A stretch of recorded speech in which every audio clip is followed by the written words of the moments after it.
Assalamualaikum warahmatullahi wabarakatuh. Assalamualaikum warahmatullahi wabarakatuh. Waalaikumsalam warahmatullahi wabarakatuh. Bisa kita mulai? Waalaikumsalam warahmatullahi wabarakatuh. Ayo segera kita mulai ya. Di pertemuan ke-6 ini kita akan membahas tentang distribusi peluang, yang mana sebelumnya kita juga sudah membahas tentang teori peluang, yaitu apa coba yang dimaksud dengan teori peluang pada pertemuan kelima kemarin? Masih ingat? Peluang-peluang kejadian yang mungkin... Kejadian yang bisa terjadi ya Bu?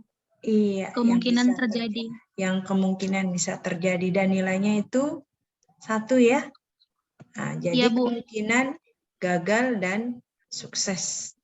Jadi di sini di distribusi peluang itu suatu daftar peluang-peluang yang muncul. Apabila nanti dijumlahkan, nilainya akan berjumlah 1. Ya.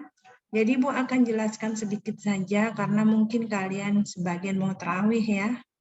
Jadi setidaknya materi sudah Ibu kirim di e-learning, kalian bisa pelajari. Ya, bisa dipelajari materinya. Sebentar ya.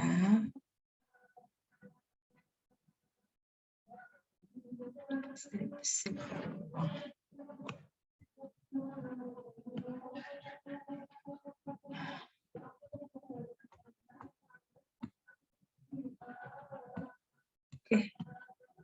Perhatikan sejenak. Oke, di sini kita lihat apa itu distribusi peluang.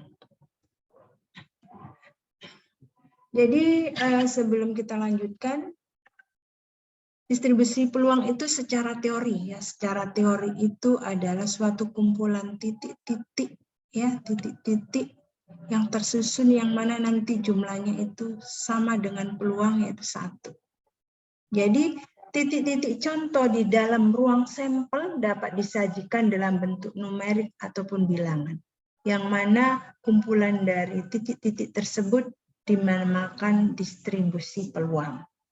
Ya. Jadi titik-titik tersebut merupakan suatu peubah acak. Ya, peubah acak, suatu peubah yang terjadi pada saat perlakuan ataupun pada saat percobaan-percobaan yang dilakukan. Jadi di dalam distribusi peluang itu ada istilah peubah acak, yaitu suatu fungsi yang mendefinisikan titik-titik contoh dalam ruang contoh sehingga memiliki nilai berupa bilangan nyata. Jadi peluang-peluang itu kan disimbolkan ataupun didefinisikan dengan titik-titik tertentu. Titik-titik tertentu itulah yang namanya peubah acak. Dan disebut juga dengan variabel acak. Dan disebut juga dengan random variable. Ya. Dan ada beberapa buku juga menyebutkan sebagai stochastic variable gitu. Jadi di peubah acak itu nanti ada suatu notasi yang mana notasinya itu dengan huruf X besar dan X kecil. Biasanya peubah acak dinotasikan sebagai X besar ataupun kapital, dan nilai di dalam X-nya dinyatakan sebagai X ataupun huruf kecil. Jadi secara keseluruhan, yang menyatakan himpunan titik-titik itu ataupun peubah acak itu dinotasikan dengan X besar, dan yang ada di dalam bagian dari X besar itu dengan menggunakan simbol-simbol huruf X kecil, ya. Contoh di sini pelemparan sekeping mata uang setimbang sebanyak 3 kali S, GGG, GGA, GAG dan selanjutnya, menyatakan banyaknya sisi gambar G yang muncul. Ya, itu salah satu percobaan. Percobaan ini merupakan suatu pasangan titik-titik. Pasangan titik-titik inilah yang dinamakan dengan peubah acak. di mana Paubaca ini disimbolkan dengan X besar. Nih, menyatakan banyaknya sisi gambar ataupun G yang muncul. Ya, nah, ini semacam ini. Inilah ini simbol X besarnya. Ini merupakan suatu variabel acak. Jadi kategori Paubaca. Jadi Paubaca itu ada beberapa istilah. Jadi ada Paubaca diskrit, yang mana adalah suatu nilai yang mungkin berupa bilangan caca, dapat dihitung dan bisa terhingga ataupun tak hingga. Jadi Paubaca diskrit itu adalah suatu nilai yang berbentuk bilangan acak, bilangan caca, yaitu dari 0, 1, seterusnya hingga tak terhingga. Ya. Selanjutnya di dalam Paubaca itu ada juga namanya Paubaca kontinu, di mana nilainya berupa selang bilangan, tidak dapat dihitung dan tidak terhingga, memungkinkan pernyataan dalam bilangan pecahan ataupun desimal. Jadi untuk hal-hal yang diukur itu contohnya bisa jarak, waktu, berat maupun volume. Inilah yang dinamakan dengan Paubaca kontinu, yaitu titik-titik ataupun variabel-variabel acaknya ini dia. Tapi dia dalam bentuk variabel kontinu karena dia merupakan selang terurut dari 0 sampai 35,57 ya. Dan seterusnya dan lain sebagainya. Kalau dalam volume atau kemasan misalnya 100,00 cc, 101,00 cc dan lain sebagainya. Selanjutnya di dalam peluang distribusi peluang teoritis itu ada beberapa kategori berdasarkan Paubacanya. Jadi berdasarkan Paubacanya, distribusi peluang itu ada namanya distribusi peluang diskrit. Karena Paubacanya itu dalam bentuk diskrit, sehingga distribusi peluangnya dinamakan distribusi peluang diskrit. Dan salah satu beberapa contoh yang termasuk dalam distribusi peluang diskrit itu contohnya yaitu peluang seragam, binomial, hipergeometrik, dan Poisson. Ini adalah termasuk di dalam distribusi peluang diskrit. Selanjutnya untuk distribusi peluang kontinu itu termasuk di dalam distribusi normal, distribusi T, distribusi F, distribusi C kuadrat, ya, seperti itu. Selanjutnya kita masuk di dalam distribusi peluang diskrit. Apa yang dimaksud distribusi peluang diskrit? Ya, di dalam distribusi peluang diskrit itu ada istilah distribusi peluang seragam. Yang dimaksud dengan distribusi peluang seragam itu adalah Paubaca X-nya mempunyai nilai X1, X2, X3, dan XK yang berpeluang sama. Artinya mempunyai peluang ataupun kesempatan yang sama. Misalnya ada ruang sampel itu sebanyak 5. 5 misalnya X1, X2, X3, X4, dan X5. Jadi di dalam X1 ini mempunyai nilai yang sama, yaitu 1/5, 1/5, 1/5. Sehingga apabila dijumlahkan nilainya mempunyai peluang yang satu. Jadi daftar dari peluang-peluang yang mungkin muncul di dalam susunan dari X1, X2, X3, dan X seterusnya, itulah yang dinamakan dengan distribusi peluang seragam. Kenapa? Karena peluangnya masing-masing dari X1 sampai X5 itu nilainya sama. Dan rumusnya yaitu F X, K dikali 1/K. Untuk X sama dengan X1, X2, X3, hingga X ke K. Inilah distribusi peluang seragam. Ya. Selanjutnya, kita lihat contohnya di sini.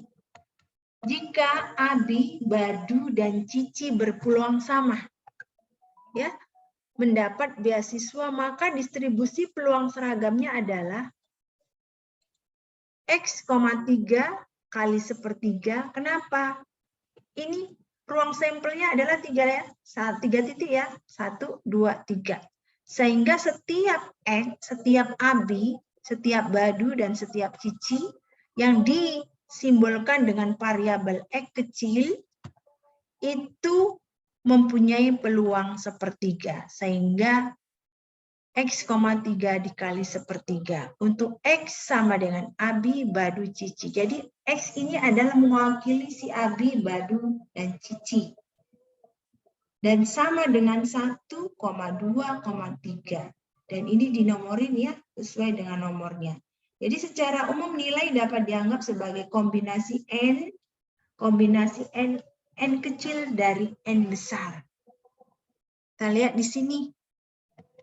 K sama dengan kombinasi N kecil, N besar, di mana N banyaknya titik contoh dalam ruang contoh atau populasi. Jadi titik contohnya di sini berapa? 3. Ya kan? Titik contohnya itu 3. Yaitu Abi, Badu, Cici. N adalah ukuran sampel acak, banyaknya unsur peubah acak X. Nah, di sini kita dikasih contoh dengan angka-angkanya di sini ya. Jika kemasan batu baterai terdiri dari 4 batu baterai. Kemasan batu, jadi dalam satu kemas berisi 4 batu baterai. Maka bagaimana distribusi peluang seragam cara menyusun batu baterai untuk 12 buah? Jawabnya di sini kita lihat K sama dengan kombinasi N kecil N besar sama dengan C yang N besar ini ya. Semua populasi yang ada. Banyaknya titik contoh dalam ruang contoh ataupun populasi itu sebanyak 12. N-nya ini adalah baterai satu kemasan ya yang isinya 4.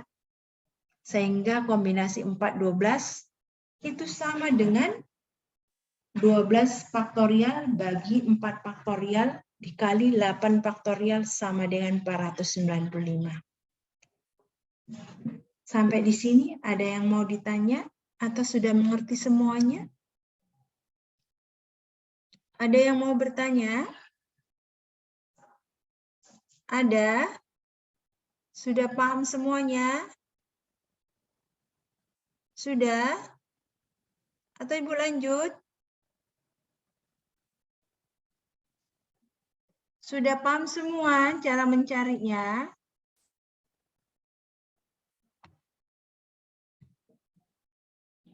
Sudah paham semuanya?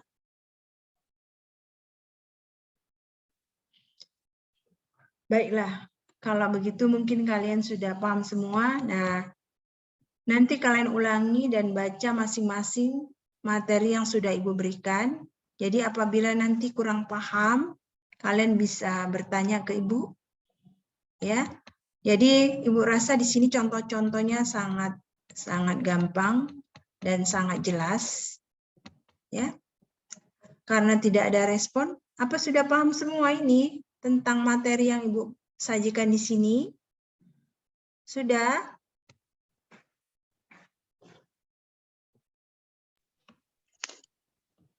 Sudah paham semuanya? Ada yang mau ditanya? Paham, Bu. Hah? Enggak, Bu. Paham apa belum? Coba Ibu mau Masih. tanya. Ini yang ini ya, perkalian ini. Kalian paham perkalian faktorial ini? Mengerti kenapa dapat 495? Ada yang Karena tahu? faktorial dari 12 ya, Bu ya. 4 dengan 8 itu. Iya. Tahu cara mencarinya? Tahu. Udah sesuai, udah kalian cari sama 495? 12 bagi 4 kali 8, Bu. 12 bagi 4 kali 8. 12 dibagi 4. Berapa dapat 12? 12 bagi 4 berapa? 12 bagi 4 bukannya 3. Kali 8 masih berapa? Ada yang tahu bagaimana cara mencari perhitungan faktorial? Ada yang tahu? Udah lupa, Bu. Udah lupa, makanya tadi katanya tahu. Coba perhatikan ya. Kalau 12 faktorial, kalau ada bentuk kombinasi seperti ini adalah 12 faktorial per 4 faktorial, buka kurung, 12 dikurang 4 sama dengan 8 faktorial. Ya, itu dasarnya dari situ ya. Lantas kalau perkalian 12 faktorial itu kan 12 dikali 11, kali 10, kali 9, kali 8, ya, kali 7, kali 6, kali 5, kali 4, kali 3, kali 2, kali 1. Namun karena di sini ada pembaginya 8 faktorial, maka dari 8 faktorial yang atas ini ke bawah itu sama-sama dibagi, maka nilainya 1. Sehingga yang tinggal di atas ini hanya 12 faktorial, 11 sama 10 sama 9. Coba kalian kalikan 12 kali 11 kali 10 kali 9. Berapa?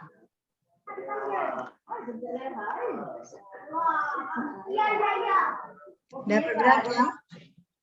12 kali. Dapat berapa? Dapat? Berapa tadi, Bu? Berapa? 12 kali 11 kali 10 kali 9. Kan yang mulai dari 8 ke bawah sama 8. 11.000. Berapa? 11.880, Bu. Oke, dibagi dengan 4 dikali 3 dikali 2. 4 kali 3 berapa? 12. 12 kali 2, 24. 24 kali 1, 24. Jadi jumlah yang atas tadi dibagi 24 dapat berapa? 495, Bu. Iya, jadi cara membaginya semacam itu ya, bukan 12 dibagi 4 dikali 8.